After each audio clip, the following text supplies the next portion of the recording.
Good afternoon and welcome to WEFM's Midday News, brought to you with the kind compliments of Court St. Vincent Limited.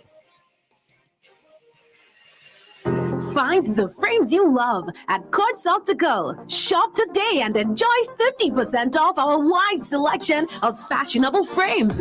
Choose from our flexible payment plans from 3 to 24 months. Schedule your appointment online today at www.quartzoptical.com. Remember, at Quartz Optical, your comprehensive eye exam is always free. So come in and find the frames you love at 50% off only at Quartz Optical. See in store for details. Quartz Optical, value you can see. Welcome back to WEFM's Midday News, brought to you with the kind compliments of Court St. Vincent Limited. I am your presenter, Rajiv Providence. First, on the local scene, a new policy pertaining to nutrition in schools here in St. Vincent and the Grenadines is being considered. This is according to Prime Minister Dr. Rajiv Providence while speaking on WEFM's Issue at Hand program. The Prime Minister said that this new policy will also involve the type of food being sold at shops and trays in the vicinity of schools. We'll hear more from the Prime Minister. We, as an organization, we considered draft policy papers. They've been in the draft. They have to be updated. PAHO and WHO are helping us. CAF are helping us. A specific policy for schools, the program for nutrition in schools, and also for the shops and so on, and the people, the trays who sell around the schools, and the kind of sugary drinks they sell, and a whole lot of the concourse. We want to see them still continuing business, but selling healthier foods. And to deal with the school feeding program where there has been improvement, but to make sure that it is properly monitored. That was the Prime Minister, Dr. Rajiv Providence. The Prime Minister also made mention of a larger draft policy paper that will deal with nutrition from infants to 17-year-olds. Prime Minister Dr. Rajiv Providence left the state on Monday, February 13th, to attend two regional high-level functions this week. Dr. Gonzalez first traveled to Guyana for an energy conference and expo which takes place today, February 14th, 2023. The Prime Minister will then head to the Bahamas for the 44th regular meeting of the Conference of Heads of Government of the Caribbean Community CARICOM. That delegation comprises SVG's Ambassador to CARICOM, His Excellency Alan Alexander, National Coordinator of CELAC, His Excellency Dr. Douglas Slater, Counselor to SVG's Mission to the United Nations, Jamisha Prince, and Security Sergeant Godwin Charles. The CARICOM Heads of Government meeting will run from February 16th to 17th, 2023. Still on the local scene, the Royal St. Vincent and the Grenadines Police Force is redoubling its efforts to present a more professional police product to citizens of St. Vincent and the Grenadines as well as visitors. Commissioner of Police Colin John made the declaration during a joint statement with Prime Minister Dr. Rajiv Providence on Saturday, where he noted that the force was not satisfied with its performance in 2022 and is looking forward to improving in 2023. We hear more from Commissioner John. We, as an organization, we are steadfast and we are ensuring that we redouble our efforts to ensure that we present a more professional police product to the public, and that the year 2023 would be a better and a safer year for the citizens of St. Vincent and the Grenadines and its visitors. That was the Commissioner of Police, Colin John. Commissioner John said that 2022 was not a very good year for the RSVGPF, with a record number of homicides being recorded last year. Due to this, he says that they have since gone back to the drawing board and continue to go back to the drawing board in order to find ways to improve their policing.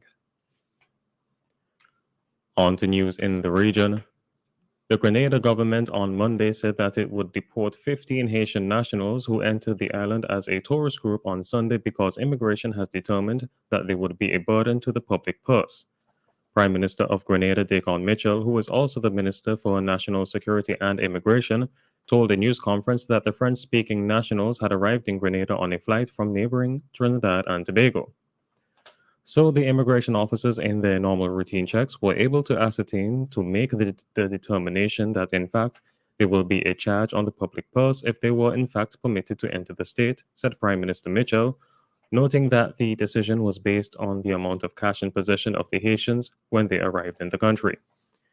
He said that because Haiti is a member of the CARICOM grouping, there are very specific and limited grounds that can be used to prevent a CARICOM national from entering a member state.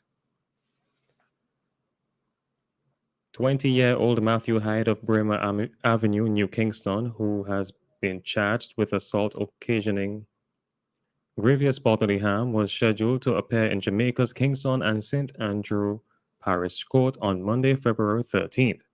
Reports are that between Monday, February 6th and Thursday, February 9th, Hyde allegedly held his ex-girlfriend against her will in a room he occupied on the Mona campus of the University of the West Indies for 3 days, during which he repeatedly beat her and burned her with a clothes iron on sections of her body. A report was made to the police after the woman was eventually rescued and Hyde was arrested and charged. As the investigations continue, other charges are being considered to be laid against him, and the police are seeking advice from the Office of the Director of Public Prosecution, ODPP, on the matter. On the international scene, the Philippine government has lodged a diplomatic protest calling on China to ensure its vessels cease aggressive activities after the Chinese Coast Guard used a military-grade laser to try to block one of its ships in the South China Sea. These acts of aggression by China are disturbing and disappointing, Department of Foreign Affairs spokesperson Teresita Daza said in a statement on Tuesday, noting that Philippine President Ferdinand Marcos Jr. had recently concluded a state visit to China. During the visit, Marcos Jr. and Chinese President Xi Jinping had agreed to manage maritime differences in the South China Sea through diplomacy and dialogue, Daza said. The Chinese Coast Guard had also engaged in dangerous maneuvers that risked a collision, the ministry said, adding that such behavior constituted a threat to the sovereignty and security of the Philippines and infringed on the country's rights and jurisdictions after its exclusive economic zone, the official Philippine news agency reported in a tweet. And finally, in sports, pace bowler Stuart Broad will return to the England team for the first test against New Zealand in Montgomery. The 36-year-old missed the 3-0 series win in Pakistan in December following the birth of his daughter. Broad joins James Anderson and Ollie Robinson in the pace attack for the day-night opening match of the two-test series on Thursday. The match goes ahead despite New Zealand declaring a state of emergency due to Cyclone Gabriel.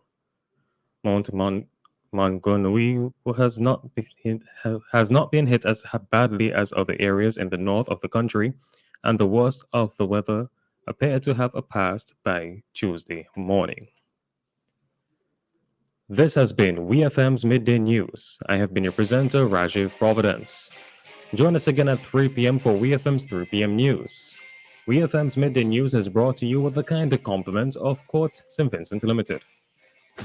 Get the kind of value you love that's unmatched at Quartz now. We're unmatched in quality and prices. Buy any item and get up to 30% off the second item of same or equal value store-wide.